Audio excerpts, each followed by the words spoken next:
प्रीसी writing क्या है? ये प्रीसी राइटिंग बेसिकली प्रीसी राइटिंग एक समराइजेशन है जो कि एसेंशियल्स ऑफ द टेक्स्ट को कंटेन करेंगे। और इसका लेंथ पे अगर हम बात करें तो इसका length 1/3 of the length of given original text होता है। हमारे बोर्ड में प्रेस्क्राइब्ड फॉर्मेट जो है उस फॉर्मेट को हमें अपने माइंड में रखना होगा, तभी हम प्रीसी राइटिंग पे अच्छा स्कोर कर सकते हैं। और आपको पता ही है स्कोर 8 मार्क्स तक हम कर सकते हैं इस प्रीसी राइटिंग में। और वर्ड्स कितने लिखने हैं हमें? Only 50 words. ओके, अब प्रीसी राइटिंग लिखने से पहले कुछ सर्टेन पॉइंट्स है जो हमें अपने माइंड में रखना चाहिए। जैसे अगर मैं बोलूं आपको ये 3 इंपॉर्टेंट पॉइंट्स आप याद रखिए। 3 इंपॉर्टेंट पॉइंट्स। क्या? हमारा प्रीसी जो होगा वो क्लियर होगा, easy to understand, simple. Okay, हमारा प्रीसी जो होगा वो क्रिस्प होगा। दैट मीन्स वर्ड लिमिट्स जो होंगे वो 50 होंगे और स्ट्रेट टू दी कंटेंट होंगे। इधर उधर से हम पर्सनल कमेंट्स नहीं करेंगे उसके अंदर, अपने व्यूज नहीं देंगे उसके अंदर। और तीसरा पॉइंट जो होगा वो कंप्लीट होगा। इवेंट्स जो भी दिए गए हैं उस अनसीन पैसेज के अंदर, वो इवेंट्स को हम अपने प्रीसी के अंदर कंटेन करेंगे, बट वर्ड लिमिट हमें याद रखना है, वो रहेगा 50। तो चलिए हम आज के वीडियो में डिस्कस करते हैं कि प्रीसी राइटिंग को लिखते कैसे हैं। हमारा बोर्ड ने प्रिस्क्राइब्ड फॉर्मेट क्या दिया है उसके अकॉर्डिंग हम इस पे काम करेंगे। चलिए प्रीसी राइटिंग के लिए कुछ सर्टेन पॉइंट्स हैं जो हमें अपने माइंड में रखने हैं, उनके बारे में डिस्कशन करते हैं। ये रहा हमारा फॉर्मेट ऑफ प्रीसी राइटिंग। प्रीसी राइटिंग में आप सबसे पहले क्या करोगे, एक रफ ड्राफ्ट अपने आंसर कॉपी में ड्रॉ कर लेना। ये रफ ड्राफ्ट जो होगा वो कुछ इस तरीके से होगा। ऊपर में हेडिंग आप लिखिएगा रफ ड्राफ्ट, और इसमें आपको हेजिटेट नहीं करना है, इसमें कोई आपका मार्क्स नहीं कटेगा। ये आपको एक बेटर ड्राफ्टिंग के लिए अपॉर्चुनिटी प्रोवाइड करता है, ठीक है, एक क्लैरिटी देगा आपको आपके एग्जाम के अंदर।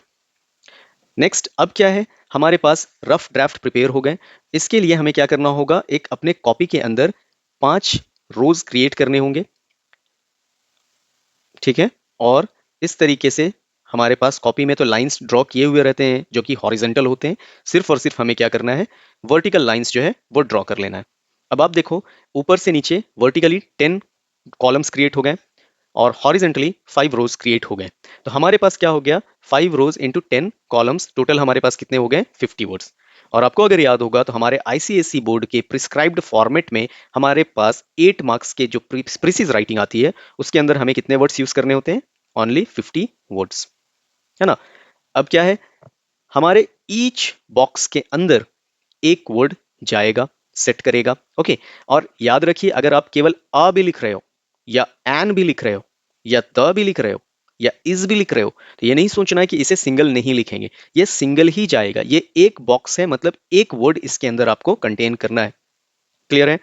उसके बाद आगे आपको क्या करना है, यहां पर आप चाहे तो वर्ड लिमिट्स को एक्सीड कर सकते हैं। क्यों? क्योंकि ये तो मेरा एक रफ ड्राफ्ट है। अगर ये मेरा रफ ड्राफ्ट है तब अगर वर्ड एक्सीड करेंगे तो अनएसेंशियल जो होंगे उसे हम इजीली, नॉन एसेंशियल जो होंगे उसे हम इजीली क्या कर सकते हैं, रिमूव कर सकते हैं अपने ड्राफ्ट से, ठीक है। आफ्टर कंप्लीटिंग आप 50 वर्ड्स लिख लिए, चलिए आपका बॉक्स के बाहर भी चला गया, कोई दिक्कत नहीं है, ये क्योंकि हमारा एक रफ है, ठीक है। तो आप क्या करोगे, ये कंप्लीट करने के बाद आप ये रफ वाले पार्ट को डायगनली कैंसिल कर देना, ठीक है। और इसमें ऐसा नहीं करना है कि स्क्रिबल कर रहे हैं बैठ करके, इस तरीके से बिल्कुल नहीं करना। Presentation matters a lot in your examination. जो भी चीज आप करोगे काफी साफ और सुथरे तरीके से करना। क्लियर है। अब आगे चल करके हम इस पे फाइनल ड्राफ्टिंग करेंगे, फाइनल ड्राफ्ट प्रिपेयर करेंगे। वो फाइनल ड्राफ्ट याद रखिएगा उसमें एरर्स नहीं होने चाहिए, बिल्कुल क्लियर एंड ब्यूटीफुली प्रेजेंटेड होने चाहिए, क्योंकि आपने एक रफ ड्राफ्ट बनाया है, उससे ही रेफरेंस लेकर के आप क्या करने वाले हो, फाइनल ड्राफ्ट प्रिपेयर करने वाले हो। आप एग्जाम में कोशिश ये करना कि आपको जो पेपर मिला गया है, चाहे इस तरीके से आपको पेपर मिला है तो एक ही जगह पे यहाँ पर रफ ड्राफ्ट आप क्रिएट कर लो, इसके ठीक नीचे फाइनल ड्राफ्ट आप प्रिपेयर कर लो। या फिर आपको अगर इस तरीके के पेपर मिलते हैं स्टिच्ड में, तो आप इधर आप रफ ड्राफ्ट प्रिपेयर कर लो और इधर आप प्रिपेयर कर लो क्या, फाइनल ड्राफ्ट। क्लियर है। अब चलो आगे बढ़ते हैं। आगे क्या है हमारे पास, एक रेफरेंस के लिए मैं आपको आंसर कॉपी दिखाता हूं कि रफ ड्राफ्ट और फाइनल ड्राफ्ट आपको कैसे बनाना है। ये रहा हमारा एक रेफरेंस के लिए ड्राफ्ट। आप इस ड्राफ्ट में फोकस कर पा रहे होगे कि यहां पर उसने जितना भी स्ट्राइक ऑफ करना था, जितने भी करेक्शंस करने थे, वो सारी चीजें इसके अंदर उस बच्चे ने किया है। अब इसके रेफरेंस को लेकर के अब हम क्या करेंगे, इसके रेफरेंस को लेकर के एक फाइनल ड्राफ्ट तैयार करेंगे। इसके ही हेल्प से ये फाइनल ड्राफ्ट हमारा प्रिपेयर हो गया।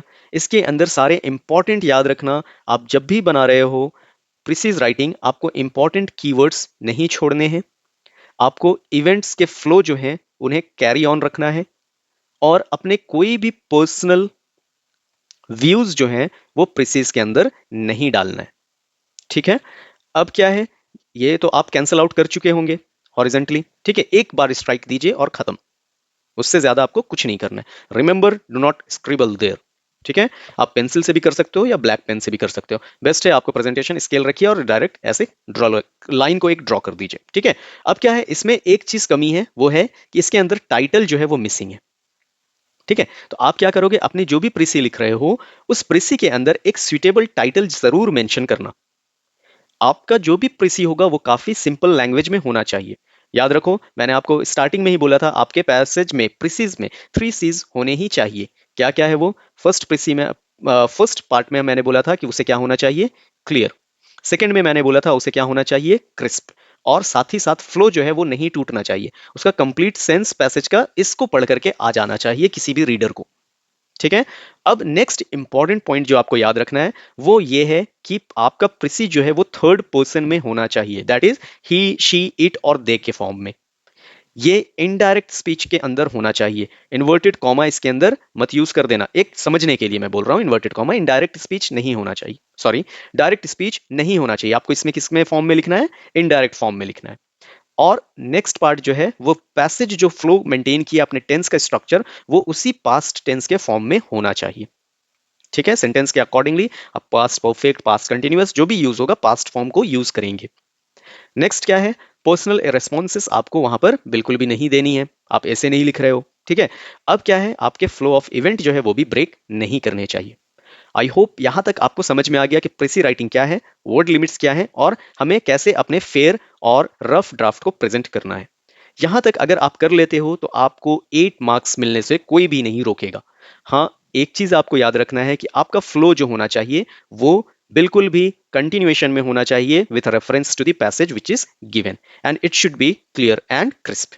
अब देखो, एक क्वेश्चन मैं आपको दे रहा हूं, 8 मार्क्स का ये क्वेश्चन है और इसका आपको प्रेसी बनाना है। आप वीडियो को पॉज कर लो और इस प्रीसी को बहुत अच्छे तरीके से पढ़ लो, थोरो एक बार पढ़ लीजिए। उसके बाद इस प्रीसी का, सॉरी, इस पैसेज का प्रीसी जनरेट कीजिए।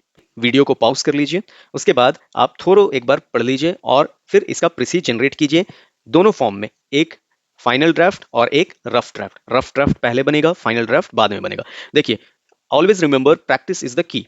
आप जितनी बारी प्रैक्टिस करोगे उतने ज्यादा आपको इसके ऊपर एक्यूरेसी आती चली जाएगी। ठीक है, जितना प्रैक्टिस करोगे, the more you are practising, the more accurate you are going to become.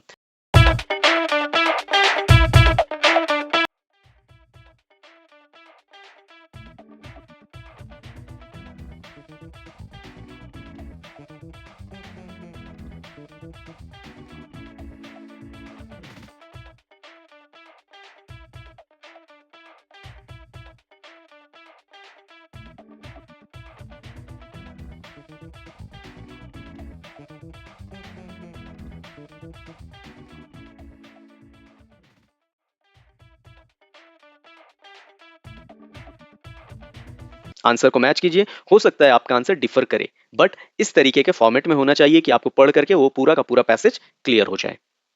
ठीक है, आई होप आपको ये टॉपिक समझ में आ गया होगा प्रेसी राइटिंग में। आप इसको प्रैक्टिस कीजिए, टाइम और एक्यूरेसी आपको साथ ही साथ डेवलप हो जाएगी एग्जाम आने से पहले पहले।